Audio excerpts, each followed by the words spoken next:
We explore the broader questions about the ideology behind this act of terror with Humera Khan. She is the executive director of Muflehun. It's a nonprofit organization that works to prevent the spread of hate, extremism, and violence in the United States.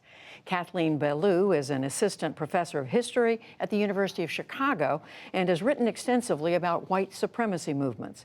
And Matthew Knott, he's a reporter for the Sydney Morning Herald based in New York. Before moving to the United States, he covered Australian politics. And we welcome all three of you to the NewsHour. Matthew Knott, I'm going to start with you. This man moved to New Zealand from Australia just a few years ago. Tell us a little about the political climate in Australia right now. Yes, it's absolutely devastating for people in Australia that this has happened, not just because we are so close with New Zealand. We consider ourselves two halves of the same whole, really.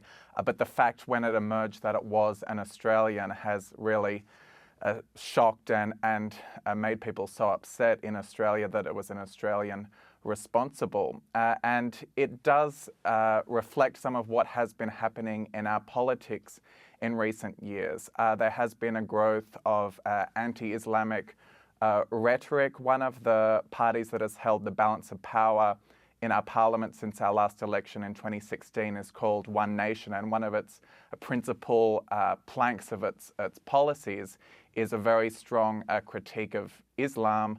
The leader of that party, whose name is Pauline Hanson, described Islam as a disease that needs to be vaccinated against. So this has been a big part of our political rhetoric over recent years. So it's very disappointing to see this playing out this way. You were telling us that some of this thinking has become normalized in Australia.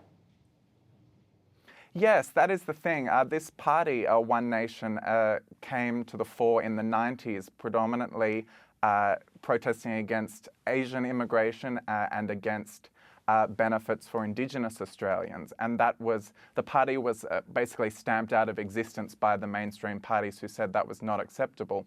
And then it has come back to prominence in recent years with anti-Islam rhetoric, and that has proven more acceptable to the Australian public. After winning 4 seats in the Australian Senate, the government and the opposition both needed the votes of this party to get anything done. So it has been normalised in our discourse. Humera Khan, you spent a lot of time looking at extremism like this. You read this man's manifesto, what he called his manifesto today. What came through to you? So I think there's a few things. One is that there's nothing particularly new in there which we haven't seen in previous manifestos. So he's drawing on ideologies from a spectrum of right-wing groups, right? But you see the similarities of what has been repeated before. So you hear the stuff which is being used by the neo-Nazis, by the white supremacists. There's a variety of so he's pulling from it. He mentions manifestos of previous attackers, and he is inspired by them.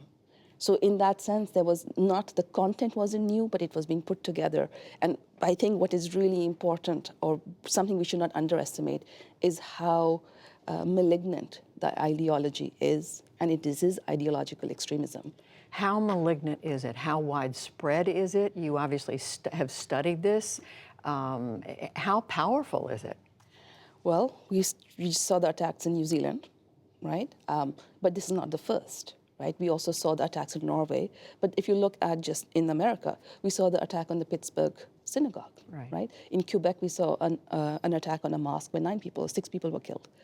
So this is nothing new, and we are seeing these attacks on houses of worship, which have been going on for a long time now. We saw Dylan Roof attack the church in South Carolina. So the thing is that this is another person, but it's versions of the same ideology. Which is white supremacy. Yes, exactly. So it's the spectrum of right wing, and they don't hesitate to actually, so when they mobilize, like every other terrorist groups, they are willing to kill. Kathleen Belew, again, you've also spent time studying this. What should we be learning from this by now after all these incidents? You know, this is a social movement. I think this is the most important thing to understand. This is an action carried out by the white power movement. It has decades of history in the United States and beyond. It is part of a social groundswell. Its members are deeply connected with one another, and they're ideologically driven, as my co-panelists have said. That means that we have to think about how to connect these disparate acts of violence together into one story so that we can start to think about formulating a response to this as a movement. These aren't lone wolf attacks. These aren't individual errant madmen. These are political actors who understand what they're doing to be motivated and purposeful. And the other thing about acts like this, and I'm a historian. I study the period from the Vietnam War to the Oklahoma City bombing, which is the moment of sort of formation of this movement and its kind of first wave of intense radicalization and anti-state violence. When we think about acts like the New Zealand shooting, the Oklahoma City, the massacre in Charleston, the attack on the Tree of Life Synagogue, these actions are not meant to be the end in and of themselves. The violent action, the mass attack, that's not the end point of this ideology. These actors envision these acts as purposeful political statements meant to awaken a broader white public to the urgency of their ideology and to race war. And race war, literally. Yes. Meaning, that's why I think it's important to call this what it is, which is the white power movement. I think when people say white nationalist or white supremacist, it serves to sort of soften the very radical and revolutionary nature of this activism. White nationalist makes people sort of think that the nation implied is going to be the nation of the United States or the nation of New Zealand, when in fact these activists think about a white nation that transcends national boundaries. They're pursuing an Aryan nation, and they're often doing this violently with the end goal of ethnic cleansing and race war. So Matthew Knott, knowing that this is that serious, that what they really want is elimination of people who are not white, is that recognized in Australia? I think it is going to be now. I think this is a big wake-up call for everyone in Australian politics and in Australian media that the rhetoric and our discourse matters, and you have to be careful about where it goes and what you tolerate. And the things that our security agents say again and again is that to work with Muslim communities, you need to not put them offside, and to have the type of rhetoric we've had by mainstream politicians is not helpful in that. So this is already prompting a lot of soul-searching in Australia about what has become normalized in our discourse. And Humera Khan, what about the response here in the United States? President Trump was asked about this today. He said he does not think that white nationalism is a problem in this country. He says it's just a small group of people. What sort of response are you seeing today from our leaders to this? There's an inadequate one, perhaps the best way of saying it. Like, we need to acknowledge that this was domestic terrorism, right? That this is terrorism and it has to be dealt with from that perspective. I know this is today the House Homeland Security Committee actually asked the FBI for information on domestic terrorism. So I think that's a start. But it can't end there, because what we've had is for years this issue has not been pursued enough, right? One question I keep asking is, where are the prevention programs?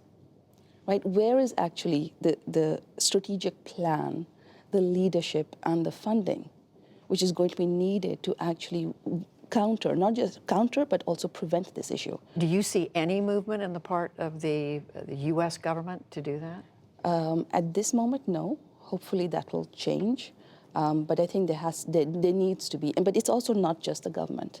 This is a place where, because as the professor described it, right, this is a movement. This is a social movement. It's not just up to the government or the government's responsibility to deal with it. Everyone has a responsibility, which means every sector of society. It means religious, the clergy, society itself, the education system. Everyone actually has to mobilize, recognize that this is an issue and deal with it. Kathleen, Belew, back to you. I mean, how do you see whether it's the United States or Australia or other countries, but clearly, you know, we're a program in the United States.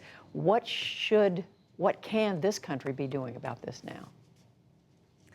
So when we think about this kind of a movement, it is a fringe movement. It is a comparatively small group of people. But the thing is that people in fringe movements have outsized capacity for violence and outsized capacity for spreading ideas into other circles. I think that this is a movement, and the history shows this, that has really done a lot of work to disguise itself and to appear as sort of scattered lone acts of violence. And we see over and over again the idea of the lone wolf attacker, the madman, a few bad apples, when in fact these are coherent and connected actions. So the work of contextualizing them, putting them in conversation with one another, and understanding these events as connected is absolutely crucial if we want to mount any kind of public response. This movement uses a strategy called leaderless resistance, which is effectively very much like cell-style terror. The idea is that a cell or one man can work to foment violence without direct communication with leadership. And this was implemented, of course, to stymie prosecution in court, and that's one level of response. The larger consequence of leaderless resistance has been that our society as a whole has not been able to understand this violence. Well, it's clear. We have heard so much about Islamic terrorism. It is very clear now that we need to look at white supremacy as another form of terrorism. Kathleen Belew, Matthew Knott, Humera Khan, thank you very much. Thank you.